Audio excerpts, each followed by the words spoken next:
What I watch that might surprise people. I have to admit, I watch diners, drive-ins, and dives a lot.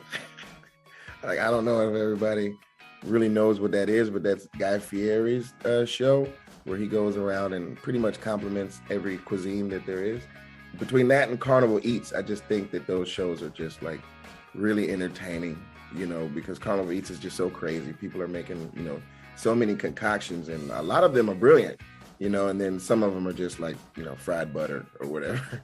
So that those are two interesting kind of guilty pleasures of mine. It's just, watching Guy Fieri and that Camaro and the Carnival Eats people, man. It's wild what's going on out there in America.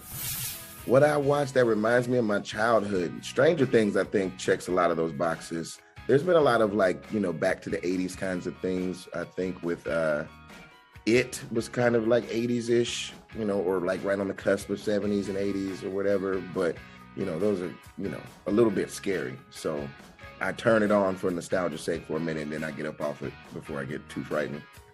What I watch when I need comfort food probably is sports, which, probably happens a little too often. I get a little too comfortable. But, sports is always, that kind of cuisine. It's comforty, wingsy, mac and cheesy or French friesy type of stuff, just to feel like a man on the sidelines, that is. What I watch when I need a good laugh. I watch a lot of stand-up, I listen to stand-up in the car as well. I think it's me kind of living vicariously through them without me having to do stand-up.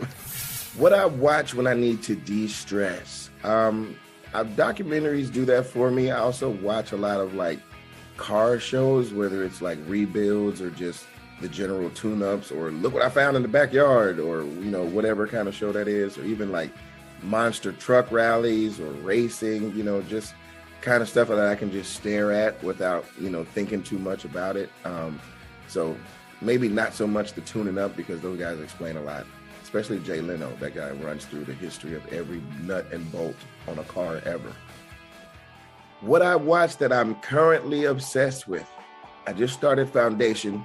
Foundation, I was on episode 1 and I'm hooked off of that. And the usuals like Squid Games was crazy. The Boys, I'm waiting on the return of that show. Ray Donovan's got a movie coming out, so I'm watching the marathon of that. I'm trying to catch, as much TV as I can in between juggling life, basically. Our next prisoner is Wallace Redding. Mr. Redding, we see by your file you've served 40 years of a life sentence. That's right, sir. What I watch when preparing for SNL, depending on the night, is probably another SNL, depending on who's hosting, just to kind of catch up on what they did last and, the kind of tones that they really succeeded in, and try to mirror that and go forward, basically. So I think that the only teacher for that show probably is the show itself, the backlog of, shows and episodes and moments that you can learn from it's almost endless. There's been so many moments for every situation. New president, new this, new that, whatever.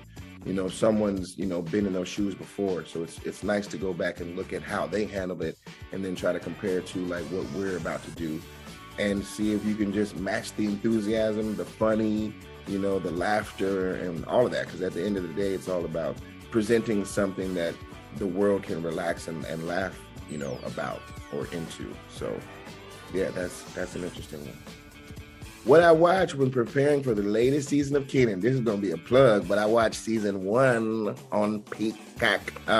But no, seriously, I went back and started watching the show again just to lead into, the second season to see how much different it is or, how the show is blossoming and stuff like that. And I mean, I feel like we started off strong, it was just, kind of strange because we were so contained shooting in the beginning of the pandemic and stuff. But, the characters were there and the story was there and, the joke moments and the laughter was there and the intrigue, because it's something new and we got to like decide, like, am I buying into this or like, do I like these characters or do I like the situations that they're in or like why they're around each other? And those answers are all getting, checked off basically like, yeah, I'm into it. And at the end of the 22 minutes or half-hour episode or whatever, I always feel like it was a good time expenditure. So I'm just looking forward to more of that, and I'm, excited for people to see it because I'm kind of familiar with what's coming, but you guys have no idea, So I'm excited to unfold it for you and continue going. It seems like it's something we'll be able to do for a while if we're allowed. Check out Kenan on NBC. This time we're rolling out on Mondays at 8 p.m. We're doing back-to-back episodes, and then you can catch them all again the next day on Peacock. It's going down.